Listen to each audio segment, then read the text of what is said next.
আজকে যশোর শহরের কাছাকাছি থাকা দুইটি ভাইরাল খাবার আইটেমের সাথে আপনাদেরকে পরিচয় করিয়ে দিব। তার মধ্যে একটি হচ্ছে চুইঝাল এবং রসুনের সাথে ছোলা ভুনা, আরেকটি হচ্ছে গরুর খাঁটি দুধ দিয়ে তৈরি মটকা চা। আর এটা খেতে হলে আপনাদেরকে যেতে হবে মনিহার থেকে রূপদিয়া বাজার থেকে বামে জরিনার বাজারে। জরিনার বাজারে যাওয়ার পরে আপনারা এরকম ছোলা ভুনার দোকান এবং মটকা চায়ের দোকান একাধিক দেখতে পাবেন।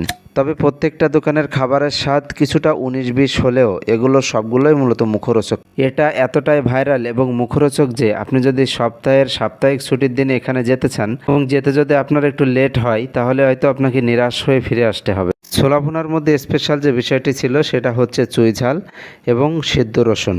এটার দাম প্রতি প্লেট মাত্র 30 টাকা। তার ঠিক পাশেই রয়েছে মটকা চায়ের স্টল। চাটা আগে থেকে তৈরি করে চুলার উপরে রেখে দেওয়া হয়, ফলে চুলার আঁচে এটার রং হয়ে যায় লাল রঙের এবং এটার স্বাদ হয় অসাধারণ।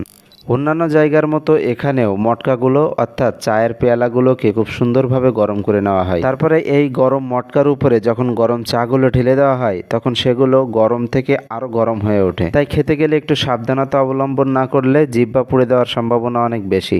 এখানে চায়ের দাম শুরু হয়েছে সর্বনিম্ন 25 টাকা থেকে, আর সর্বোচ্চ এটার দাম দাঁড়িয়েছে 80 থেকে 100 টাকা পর্যন্ত।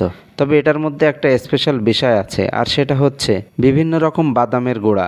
চা তৈরি শেষে এটার উপরে এক ধরনের মশলা জাতীয় বিভিন্ন রকম বাদামের গুঁড়া ছিটিয়ে দেওয়া হয়, আর এটার জন্যই চাটা খেতে অসাধারণ মজা লাগে। তবে এটার পাশাপাশি এখানে ফুচকা এবং চটপটিও পাওয়া যায়, যদিও আমি কখনো ট্রাই করে দেখিনি। তো আপনারা যদি ট্রাই করে দেখে থাকেন তাহলে সেটা অবশ্যই কমেন্ট বক্সে জানিয়ে দেবেন।